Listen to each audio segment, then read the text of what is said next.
My great fellow Americans, earlier today, on the eve of the Thanksgiving holiday, two members of the National Guard serving in Washington, D.C., were shot at point-blank range in a monstrous ambush-style attack just steps away from the White House.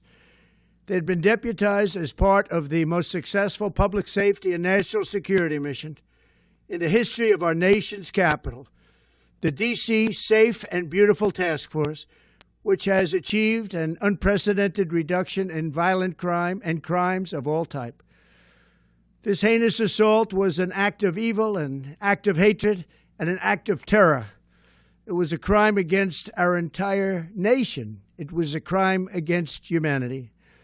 The hearts of all Americans tonight are with those two members of the West Virginia National Guard and their families. The love of our entire country is pouring out for them, and we are lifting them up in our prayers. As we are filled with anguish and grief for those who were shot, we're also filled with righteous anger and ferocious resolve.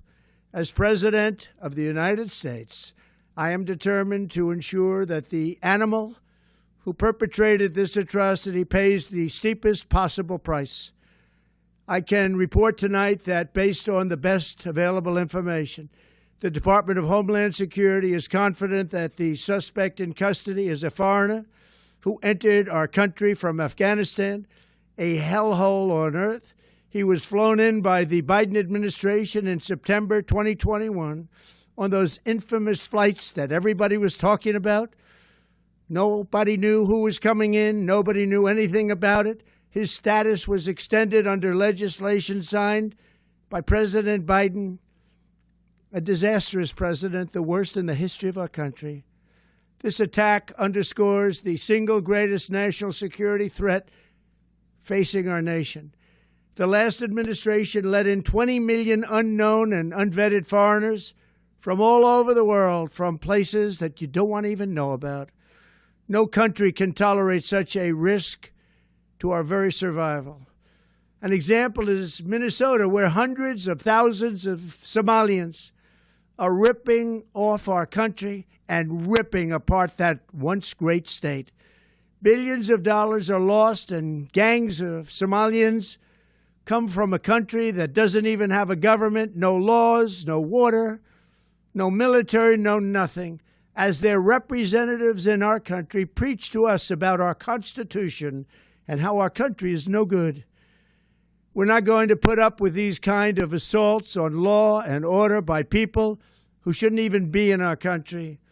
We must now re-examine every single alien who has entered our country from Afghanistan under Biden, and we must take all necessary measures to ensure the removal of any alien from any country who does not belong here or add benefit to our country. If they can't love our country, we don't want them.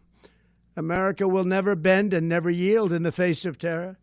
And at the same time, we will not be deterred from the mission these service members were so nobly fulfilling. That is why tonight I can announce that I have directed the Department of War to mobilize an additional 500 troops to help protect our capital city.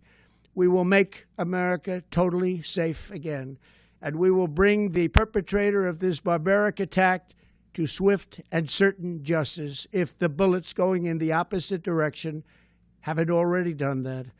During this time of the year, when we gather at home with loved ones, these two patriots were wearing the uniform of our country, patrolling the streets of our capital.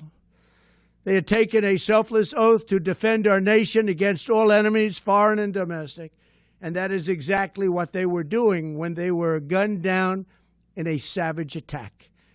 I want to express my extraordinary gratitude to every member of the United States military who is deployed tonight at home and abroad. I also want to thank the Secret Service and the D.C. Metropolitan Police Department for their work today. This Thanksgiving, I ask every family to say a prayer for the two great heroes who were so horribly shot, and for their loved ones. Please say a prayer. May God bless them and comfort them, and may God bless and protect the United States.